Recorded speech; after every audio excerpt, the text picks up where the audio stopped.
जनवरी 2026 Venezuela के राजधानी Carolus में अमेरिकी डेल्टा फोर्स रात के लगभग 2 बजे वहां पहुंचती है। यह एक ऑपरेशन के लिए यहाँ पर आए हैं और इस ऑपरेशन का नाम है एब्यूलस रिसोर्ट। अगले 3 मिनट में वेनेजुएला के प्रेसिडेंट सहित उनकी पत्नी को गिरफ्तार कर लिया जाता है। उनका नाम था निकोलस मादुरो और उनकी पत्नी का नाम था सिलिया फ्लोरेस। आखिर ट्रंप ने वेनेजुएला के प्रेसिडेंट सहित उनकी पत्नी को गिरफ्तार क्यों किया, आइए सारा मसला जानते हैं आज की इस वीडियो में। Venezuela's long-time president is out of power. In a midnight operation called Absolute Resolve, the U.S. arrested Nicolas Maduro from the heart of Caracas.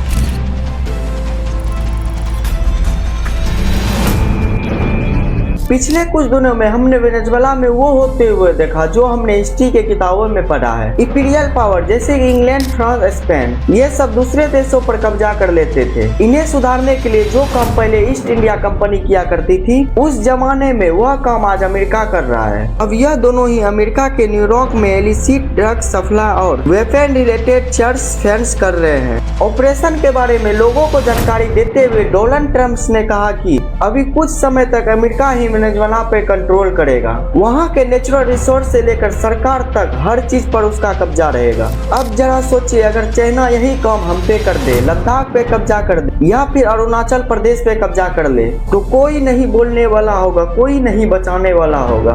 वैसे अमेरिका और वेनेजुएला के बीच का जो टेंशन है वो कई दशकों से चलती आ रही है। 150 से भी ज्यादा US military aircraft, drone, fighter jets, bombers, यह अमेरिका के वो शिप सितंबर के महीने से ही वेनेजुएला के आसपास तैनात है और वेनेजुएला के अंदर बहुत ही बड़े हिस्से पे पावर कट भी कर दिया जाता है और एयर डिफेंस सिस्टम को भी न्यूट्रलाइज कर दिया जाता है। रात के 2 बजे तक अमेरिकी फोर्स उनके कमांड तक पहुंची। उसके बाद वेनेजुएला गार्ड्स ने फायर करना शुरू कर दिया। एक हेलीकॉप्टर हिट भी होता है और कुछ अमेरिकी सोल्जर घायल भी होता है, लेकिन ऑपरेशन को चालू रखा जाता है। उनको गिरफ्तार करने के बाद सुबह के 4 बजे वो वारशिप तक पहुंच गए थे और वहां से वो न्यूयॉर्क निकल जाते हैं।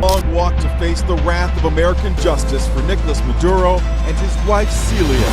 Dressed in matching tan prison uniforms, they're led in handcuffs from a chopper, headed to their first court appearance, surrounded by heavily armed federal agents. अब सवाल यह उठता है, क्या वेनेजुएला का तेल इतना इम्पोर्टेंट है या फिर अमेरिका के लिए कोई और वजह है? और अगर चाइना ताइवान पर कब्जा कर लेता है तो अमेरिका उसे किस मुंह से जवाब देगा? वेनेजुएला के राष्ट्रपति को गिरफ्तार करने का मुख्य कारण यह भी था कि उन पे नार्को टेररिज्म का आरोप भी लगाया गया था। नार्को टेररिज्म साजिश में शामिल होने पे उन पे आरोप लगाया गया था, ड्रग्स तस्करी और संगठन पर, और फार के साथ रिलेशनशिप के लिए भी उन पे आरोप लगाया गया था। समय के साथ साथ इस पे ड्रग्स तस्करी का भी आरोप लगाया गया और इनका रिलेशनशिप भी फार के साथ ही था। इसीलिए आरोप का मुख्य कारण यहाँ पे ये भी हो सकता है।